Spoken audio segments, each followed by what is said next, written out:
The cargo bay of New Geneva Station buzzed with activity. Ships from dozens of worlds docked here every day, bringing goods and people from across the galaxy. The air smelled of fuel and alien spices. Captain Maria Chen watched her crew unload containers from their freight ship while her 8-year-old daughter Emma played nearby. Emma loved the station. She had been born on a spaceship and raised among the stars. To her, the strange aliens walking around were as normal as breathing. She giggled as she chased a small maintenance robot that was trying to sweep the floor. Officer Zekthul of the Galactic Enforcement Division stood nearby. He was tall, even for a Velthari. His blue-scaled skin caught the light as he moved. 4 arms moved in quick gestures as he checked his datapad. The officer was not happy. These humans were taking too long with their paperwork. Their customs were primitive and slow. "Why do Deathworlders need so many safety checks?" he muttered to his partner. "Their cargo is just food and basic supplies." The Velthari prided themselves on being the most advanced species in the galaxy. They had ruled their section of space for thousands of years. Humans had only joined the Galactic Council 50 years ago. To many aliens like Zekthul, humans were still wild animals who had barely learned to use technology.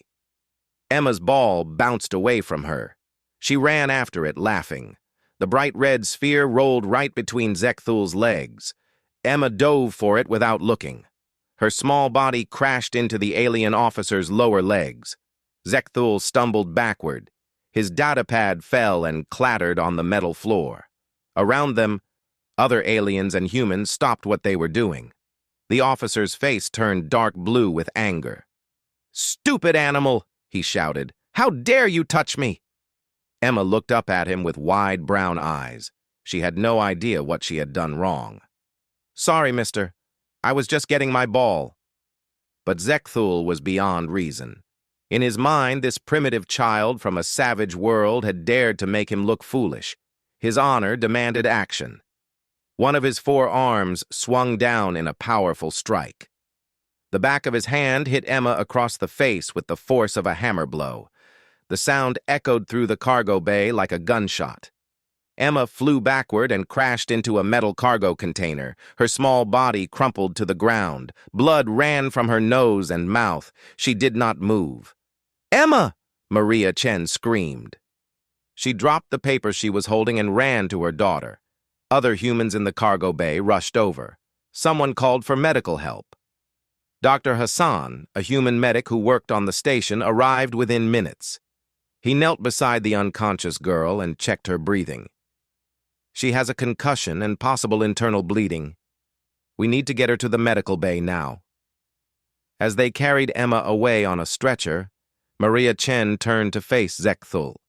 The alien officer was already putting his datapad back together. He showed no concern for what he had done. "You struck my child," Maria said. Her voice was quiet, but filled with rage. "The animal interfered with my duties," Zekthul replied without looking at her. "Perhaps this will teach your species some respect." Around them, dozens of beings had watched everything happen. The cargo bay's security cameras had recorded it all. News of the incident spread through the station's communication networks within the hour. By the end of the day, every human ship captain, worker, and diplomat in the system had heard what happened.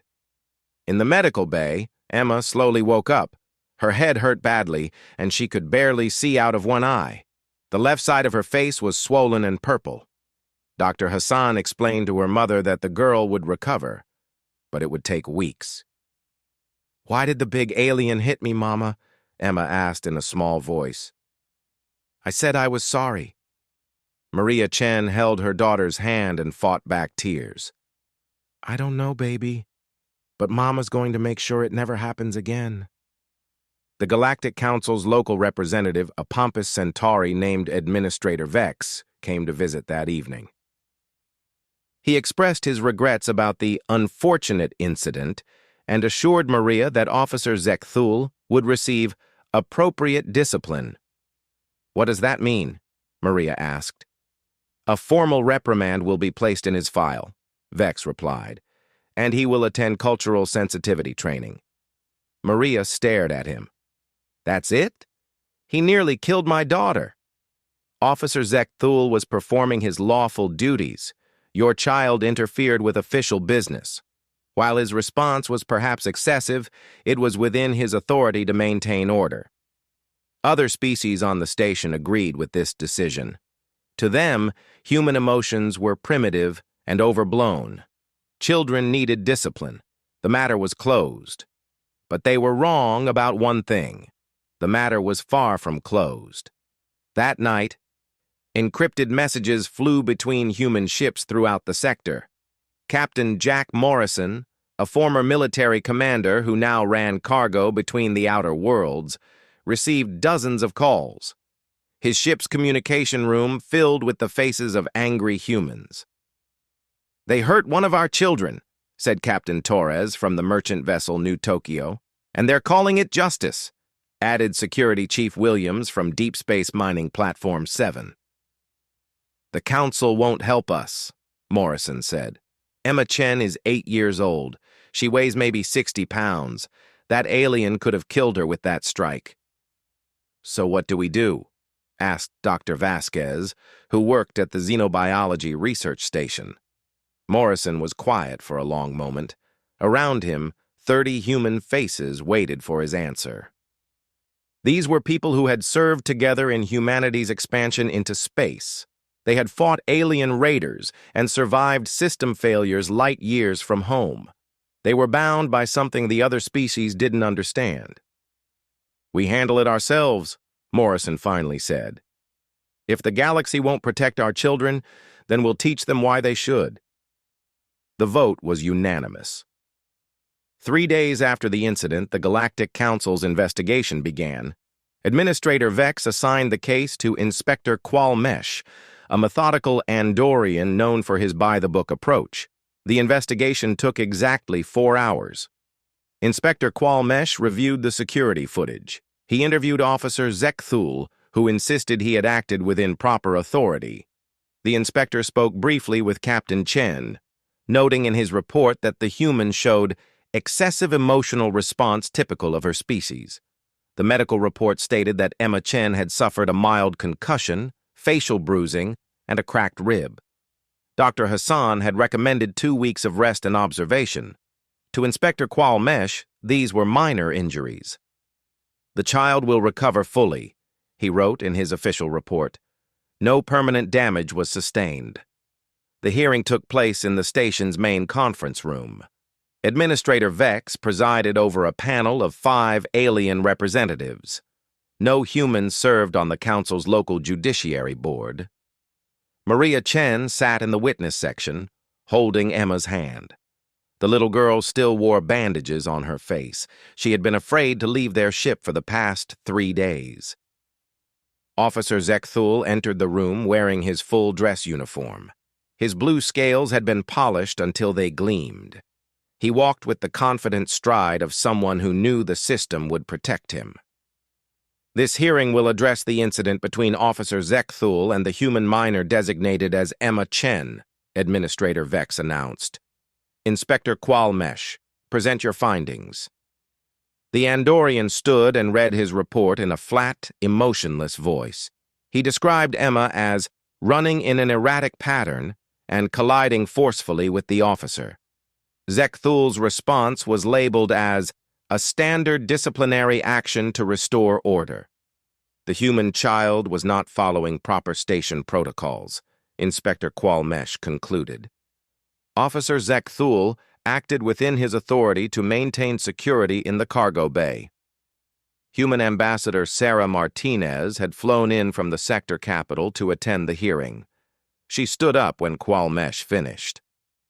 "Permission to address the panel," she said. Administrator Vex looked annoyed. "You may speak briefly." "The security footage clearly shows that Emma Chen was playing with a ball. She accidentally bumped into Officer Zekthul. There was no threat to security. The officer struck a child with enough force to knock her unconscious."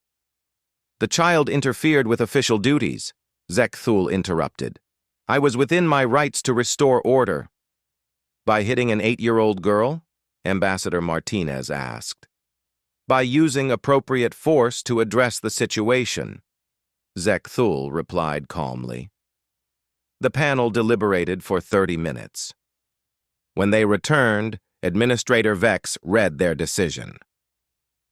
Officer Zek-Thul exercised poor judgment in his response to the incident. However, his actions fell within the bounds of his authority to maintain order and security. The panel finds that cultural misunderstandings contributed to this unfortunate event.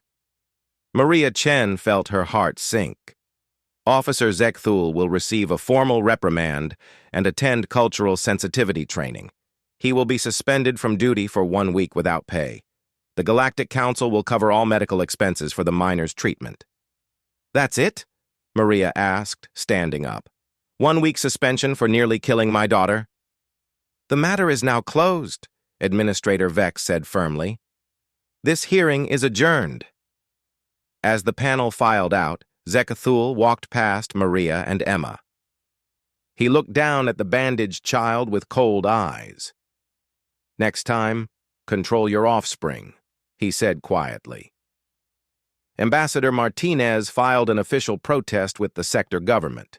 Her lengthy report detailed the excessive force used against a human child and the inadequate response from local authorities. The reply came back 3 days later. The local council's decision stands. Cultural education programs will be expanded to prevent future misunderstandings. That night, Ambassador Martinez sent an encrypted message to Earth and the human colonies. Her report spread through human networks across the galaxy. The response was immediate and angry. On the mining station Kepler-7, workers held an emergency meeting. The human crew of the Deep Space Explorer Magellan voted to cut their survey mission short and return to civilized space. On New Terra, the colonial government issued a formal condemnation. But these official protests meant nothing to the Galactic Council. Humans were still newcomers to the galaxy. Their opinions carried little weight against species that had been in space for thousands of years. Captain Morrison's ship, the Iron Wolf, docked at New Geneva Station the day after the hearing. He went straight to the medical bay to visit Emma Chen. The little girl was sitting up in bed, coloring pictures with her left hand. Her right arm was still in a sling. "Hello there, Emma," Morrison said gently. "I'm Captain Jack. I'm a friend of your mom's." Emma looked up at him with bright eyes. The bruising on her face was starting to fade from purple to yellow. "Are you here to make the bad alien go away?" Morrison's jaw tightened. "Something like that, sweetheart." That evening, Morrison met with 12 other humans in a private room aboard his ship. They included ship captains, security officers, a doctor, and a communications specialist. All of them had served in humanity's expansion fleet before taking civilian jobs. "The council made their position clear," Morrison said. "They think what happened to Emma was acceptable, a slap on the wrist for nearly killing a human child." "The other species don't understand," said Captain Torres. "They don't protect their young the way we do." Dr. Elena Vasquez, who studied alien biology at the research station, nodded. "Most of them lay eggs or have communal child rearing. Individual offspring aren't as important to them." "Well, they're important to us," said Marcus Thompson, who worked station security. "And they just learned that they can hurt our kids without consequences." Morrison looked around the room. "So we have a choice. We can file more protests that they'll ignore, or we can teach them why hurting human children is a bad idea." "What are you suggesting?" asked Lisa Park, the communications specialist. "I'm suggesting we handle this the human way," Morrison replied. "We find this Zek-Thul character. We learn everything about him, and then we show him what happens when you mess with our families." The vote was unanimous. But this time, they weren't just voting to help one little girl. They were voting to send a message that would echo across the galaxy. Outside the meeting room, alien passengers and crew went about their business. They had no idea that humanity had just declared its own form of justice. They would learn soon enough. The investigation into Officer Zekthul began within hours of Morrison's meeting. Humans had one advantage that other species overlooked. They were everywhere, and they talked to each other. Dr. Elena Vasquez started by researching Velthari culture and biology. She had spent years studying different alien species, but now she focused on one individual. She learned that Velthari males were extremely proud and honor-focused. They valued status above almost everything else. Losing face in public was considered worse than death. "Interesting," she muttered as she read through cultural studies. "They have a concept called Geltar, social death. When a Velthari loses all respect, their own people treat them like they don't exist." Meanwhile, Marcus Thompson used his security clearance to access station records. As head of human security personnel, he could review duty rosters, travel logs, and personal files. He learned that Zekthul lived in the officer quarters on level 15. The alien worked a standard shift pattern and ate at the same restaurant every day. "He's a creature of habit," Thompson reported to Morrison. "Same routine every day, same path through the station, same table at the Blue Moon Cafe every morning at 800 hours. Lisa Park worked her magic with the communication networks. She was officially a translator for human merchants, but her real skill was in electronic intelligence. Within 2 days, she had access to Zekthul's personal communication account. "This is interesting," she said during their second meeting. "Our boy Zekthul isn't the perfect officer he pretends to be." She shared her findings with the group. Zekthul had been sending messages to someone named Liratha on the Velthari homeworld. The messages were romantic and personal. According to his official file, Zekthul was bonded to a female named Sethara. He was having an affair. "That's not all," Park continued. "I found irregularities in his financial records. Small amounts but consistent. He's been skimming money from the Enforcement Division's equipment fund." Dr. Vasquez looked up from her notes. Both of those things would be serious crimes in Velthari society. Adultery violates their bonding laws. Stealing from the government is punishable by exile. Morrison smiled grimly. "So our perfect officer is actually a corrupt cheater." "What do we do with this information?" asked Captain Torres. "Nothing yet," Morrison replied. "We need more. We need to understand his entire life, his weaknesses, his fears. Then we plan our move." The humans began a careful campaign of psychological pressure. It started small. Thompson arranged for cleaning crews to accidentally spill cleaning fluid near Zekthul's quarters. The smell was harmless, but unpleasant. The officer had to find temporary housing for 3 days while the area was cleaned. Park caused minor glitches in Zekthul's personal communication system. Messages would arrive late or with static.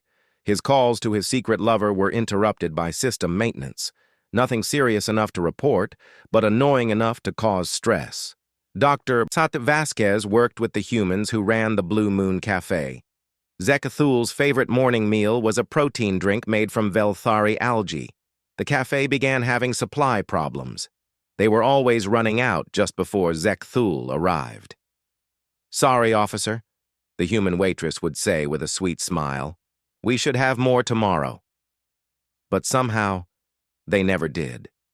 The alien officer began showing signs of stress. He snapped at his subordinates. His performance reports noted increased irritability and decreased attention to detail. He started drinking more of the Velthari equivalent of alcohol. 3 weeks into their campaign, Morrison received a message that made him smile. Captain Sarah Kim of the transport ship New Horizon had docked at Velthar Prime, the alien homeworld. She had volunteered to gather intelligence there. "I've located Zekthul's official mate, Sethara," Kim reported via encrypted channel. "She works as a government administrator in the capital city. She has no idea about her mate's affair. I also confirmed that their bonding ceremony was performed according to traditional laws. If she found out about Liratha, she could demand a formal separation and keep all their shared property. "What about his family connections?" Morrison asked. "That's where it gets interesting. Zekthul's brother is Commander Velketh, second in command of the Velthari Defense Fleet. His father is a retired high judge. The family has a reputation for honor and service going back generations." Morrison nodded. "So if Zekathul's crimes became public, it wouldn't just destroy him. It would shame his entire family." "Exactly," Kim confirmed. "And I found one more thing. Liratha isn't just any female. She's the daughter of Admiral Thekmore, the head of the Velthari military. If her relationship with a bonded male became known, it would end her father's career too." The humans now had a complete picture of their target. Zekthul wasn't just a corrupt officer. He was a time bomb waiting to explode. His crimes could destroy multiple powerful families and shake the foundations of Velthari society. Dr. Vasquez made one final discovery that sealed Zekthul's fate. While reviewing security footage from the day of the incident, she noticed something the Galactic Council investigators had missed. Just before striking Emma, Zekthul had checked his personal communication device. He had received a message that upset him. Park hacked into the message logs and found what they were looking for. Liratha had sent Zekthul a message that morning, demanding he request a transfer to the Velthari homeworld so they could be together. She was tired of their secret relationship and wanted him to leave his bonded mate. "He hit Emma because he was angry about his personal problems," Dr. Vasquez concluded. "It had nothing to do with security or discipline. He took out his frustration on an innocent child." Morrison called a meeting of the human team. "We have everything we need. Zekathul is corrupt, unfaithful, and used excessive force on a child because he was having relationship problems. Now we need to decide how to use this information." "We could just expose him," suggested Captain Torres. "Send the evidence to Velthari authorities." "That would work," Morrison agreed, "but it wouldn't send the right message. Other aliens would think we just got lucky. They need to understand that humans don't get mad. We get even." Marcus Thompson leaned forward. "What are you thinking?" Morrison's smile was cold. "I'm thinking Officer Zekathul is going to destroy himself, and we're going to arrange for it to happen in the most public, humiliating way possible. When we're done, every alien in the galaxy will know what happens when you hurt a human child." The planning phase was over. Now came the execution. The trap was set during the annual Trade Summit, the biggest diplomatic event of the year at New Geneva Station. Representatives from 50 worlds gathered to negotiate contracts and treaties. Officer Zekthul was assigned to head security for the main conference hall. The humans had spent weeks preparing for this moment. Every detail had been planned with military precision.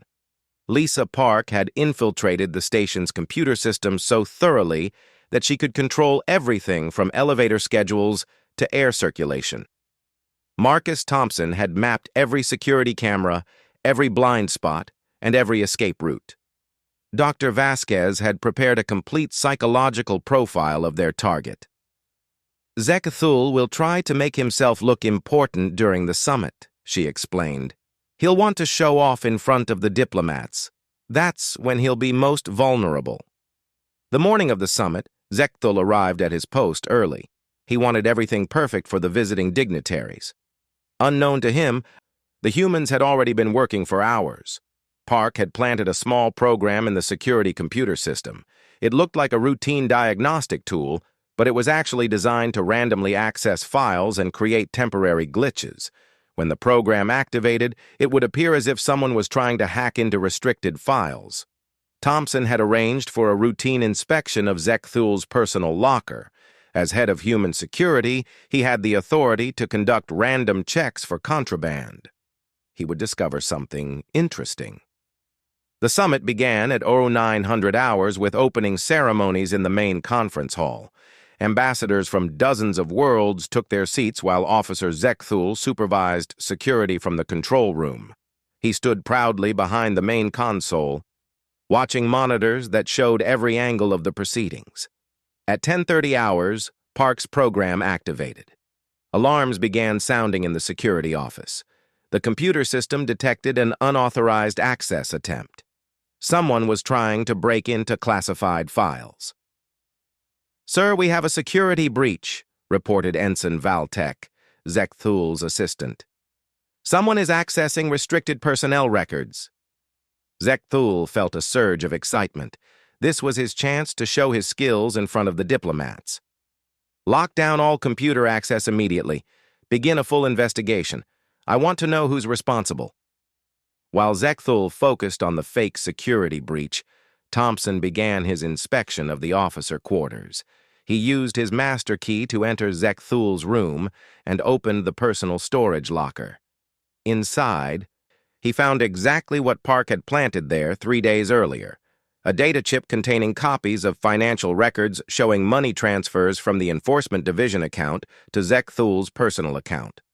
But Thompson didn't discover the chip yet. The timing had to be perfect. At 1100 hours, the main conference took a break. Diplomats mingled in the reception area while Zekthul continued his investigation into the security breach. Park's program was working beautifully. Every time the security team traced the intrusion, it led to a different computer terminal. The hackers seemed to be everywhere and nowhere at once. "This is a sophisticated attack," Zekthul announced to his team. "We're dealing with professionals." What he didn't know was that Park was watching everything through the security cameras. She controlled the very system that Zekthul was using to hunt for intruders. At 11:30 hours, Thompson made his move. He called the security office with his inspection report. "Officer Zekthul, I need you to come to officer quarters level 15 immediately. I found something in your personal locker that requires explanation." Zekthul was annoyed by the interruption. He was busy with the security crisis. But Thompson's tone was serious, and human security officers had authority over quarters inspections. "Ensign Valtek, continue monitoring the situation," Zekthul ordered. "I'll be back shortly." He arrived at his quarters to find Thompson waiting with the data chip in his hand. The human security chief's face was grim. "Officer Zekthul, can you explain why you have classified financial records in your personal possession?" Zekthul stared at the chip. He had never seen it before, but the data on it was real. Those were actual transfers he had made. His mind raced as he tried to figure out how this evidence had appeared in his locker. I can explain," he stammered. "I'm sure you can," Thompson replied. "But first, I need to report this to Administrator Vex. Protocol requires immediate investigation of any security violations." Before Zekthul could respond, Thompson was already calling the administrator's office. Within minutes, Vex arrived with a full investigation team. The administrator was furious that this discovery had been made during the trade summit in front of diplomatic visitors. While Zekthul was being questioned about the financial records, Park activated the second phase of their plan. She accessed his personal communication account and began broadcasting his private messages to Lyritha across the security network. The love messages appeared on every monitor in the security office. Ensign Valtek and the other officers watched in shock as their superiors' private conversations played out on their screens. The romantic words were mixed with complaints about his bonded mate Sethara and plans for secret meetings. "By the ancestors," whispered one of the Velthari security officers. "He's violated his bonding oath." The scandal spread through the alien community on the station within hours. Velthari took bonding laws very seriously. What Zekthul had done was not just adultery. It was a betrayal of their most sacred traditions. By 1400 hours, Zekthul was under arrest. The evidence against him was overwhelming and undeniable. The financial records showed systematic theft over the course of 2 years. The communication logs proved he had broken his bonding oath. Both crimes were punishable by exile from Velthari space. But the humans weren't finished yet. Morrison had arranged for one final humiliation. As Zekthul was being escorted through the main corridor in restraints, Captain Maria Chen was waiting for him. Emma stood beside her mother, still wearing a small bandage where the alien had struck her. The corridor was full of diplomats and visitors who had heard about the arrest. They watched as the disgraced officer was led past the human child he had assaulted. Maria Chen stepped forward as Zekthul approached. She looked directly into his eyes and spoke in a clear, calm voice that carried through the corridor. "Officer Zekthul, you struck my daughter because you were angry about your personal problems. You used your authority to hurt an innocent child. The Galactic Council called it justice when they gave you a 1-week suspension." She paused, letting her words sink in. "This is human justice. We don't forget, and we don't forgive those who harm our children. You destroyed yourself with your own crimes. We just made sure everyone could see what you really were." Zekthul tried to respond, but no words came. Around him, aliens from dozens of worlds watched as he was led away in disgrace. His career was over. His family would disown him. His entire life had collapsed in a single day. As the security team disappeared around a corner, Emma looked up at her mother. "Is the bad alien gone now, Mama?" "Yes, sweetheart," Maria replied. "He's gone, and he's never coming back." Behind them, Ambassador Martinez watched the scene with satisfaction. The message had been sent. Across the galaxy, word would spread about what had happened to Officer Zekthul. Every alien who heard the story would learn the same lesson. Humans protected their own, and when someone hurt a human child, there would be consequences. The news of Officer Zekthul's downfall spread across the galaxy faster than light itself. Within days, the story had reached every major world, every space station, every ship traveling between the stars. But it wasn't just the facts that traveled. It was the realization of what those facts meant. On the Velthari homeworld, Zekthul's family was in crisis. His brother, Commander Velketh, resigned from his position in the defense fleet. Their father, the retired High Judge, faced calls for investigation into his past decisions. The scandal touched everyone connected to the disgraced officer. Admiral Tekmor, whose daughter Liratha had been involved in the affair, was forced to retire early. 3 generations of military service ended because of one corrupt officer's crimes. The Velthari government launched investigations into the entire enforcement division, looking for other cases of corruption. But the real shock came when alien intelligence services began analyzing exactly how Zekthul had been exposed. The more they studied the evidence, the more frightened they became. Director Kel Noth of Centauri Intelligence presented his findings to the Galactic Security Council 3 weeks after the incident. His report was classified at the highest levels. The humans didn't simply stumble onto evidence of Officer Zekthul's crimes, he explained to the assembled intelligence chiefs. They conducted a systematic investigation that uncovered information spanning multiple star systems. They penetrated our computer networks, monitored private communications, and coordinated activities across hundreds of light years. The other directors looked uncomfortable. Agent Turval of the Andorian Secret Service leaned forward. "Are you saying this was an organized operation?"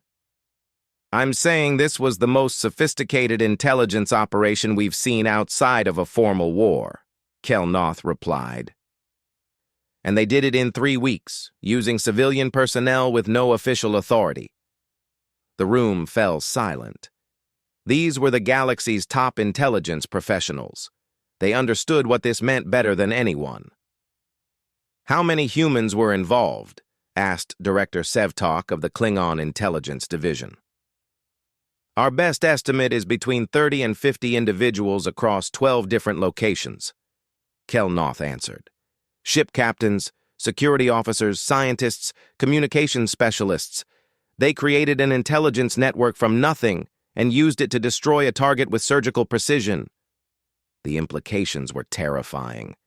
If humans could do this as an unofficial response to a single incident, what could they accomplish as a coordinated government operation? Emergency meetings were called on every major world.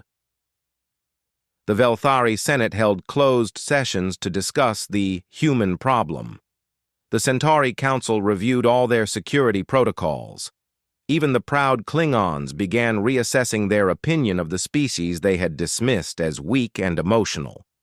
On New Geneva Station, Administrator Vex received new orders from the Galactic Council. All enforcement officers would receive immediate training on cultural sensitivity when dealing with human minors. New regulations required at least 2 officers to be present during any interaction with human children. Any use of force against a human minor required written approval from 3 different supervisors. But the changes went far beyond official policy. In the days following Zekthol's arrest, alien officers on the station began treating humans very differently. The casual dismissiveness was replaced by wary respect. When humans spoke, aliens listened. Captain Morrison noticed the change during a routine cargo inspection. The Andorian customs officer, who had always been slow and difficult with human ships, processed their paperwork in record time. "Is everything in order, Captain Morrison?" the officer asked politely. "Please let me know if you need any assistance." Morrison smiled. "Everything looks fine, Officer Kelmantar. Thank you for your efficiency." As he walked away, Morrison activated his communication device. "All ships, this is Iron Wolf. The word is spreading. They're getting the message." The message was indeed spreading. On trading posts and space stations across the galaxy, stories were being told about the humans who had brought down a corrupt galactic enforcement officer. The stories grew in the telling, but the core truth remained. You didn't mess with human children. Young alien officers were warned by their veterans. Diplomatic instructors added new sections to their training programs. Intelligence agencies revised their threat assessments of human capabilities. 6 weeks after the incident, Emma Chen was fully recovered. The bandages were gone, and the bruises had faded. She was playing in the station's recreation area when a group of Velthari children approached her. Their parents watched nervously from nearby benches. The oldest Velthari child, a young male named Set Tok, walked up to Emma with something in his hands. It was a small wooden carving of a star. "This is for you," he said quietly. "My father says what happened to you was wrong. He says humans are very brave." Emma took the gift and smiled. "Thank you. Do you want to play?" Set Tok nodded eagerly. Soon, Emma was teaching the alien children a human game called tag. Their parents watched in amazement as the species mixed and played together without fear. Captain Chen observed the scene from the observation deck above. Ambassador Martinez joined her there. "It's hard to believe this is the same station where you were told that hitting Emma was acceptable," Martinez said. "The universe has a way of correcting itself," Maria replied. "Sometimes it just needs a little help." Below them, Emma's laughter echoed through the recreation area as she chased her new alien friends. The sound made other parents smile, regardless of their species. Morrison's ship was preparing to leave for the outer systems when he received a final message from Admiral Sarah Chen of the Human Defense Fleet. The Admiral was Maria's sister and Emma's aunt. But more importantly, she was the highest-ranking human military officer in the sector. "Jack, I wanted you to know that your actions haven't gone unnoticed.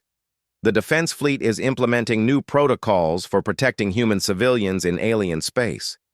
We're also creating a formal intelligence sharing network based on what you accomplished." Morrison nodded. "It was never about revenge, Admiral. It was about making sure this doesn't happen again." "I understand. But you and your team did something important. You showed the galaxy that humans don't just react with emotion. We respond with intelligence, patience, and precision. That's a lesson they won't forget. As the Iron Wolf undocked from New Geneva Station, Morrison looked back at the massive structure. Somewhere inside, Emma Chen was probably getting ready for bed, safe under the protection of new laws and new attitudes that had been bought with her pain. But more than that, she was protected by the knowledge that an entire species would move heaven and earth to keep their children safe. Every human in the galaxy had heard her story. Every human understood the message. Touch one of their children, and you faced all of them. The galaxy had learned to fear human warriors, respect human traders, and negotiate with human diplomats. Now, they had learned one more lesson about the species from the death world called Earth. They had learned that humans never forgot an injustice. They planned their responses carefully, and when they administered justice, it was both terrible and precise. Officer Zek Thul remained in exile, his life destroyed by his own crimes. But his fate had become a warning that echoed across the stars. The humans protected their young, and the price for harming them was higher than anyone wanted to pay. The message was clear, and the galaxy listened.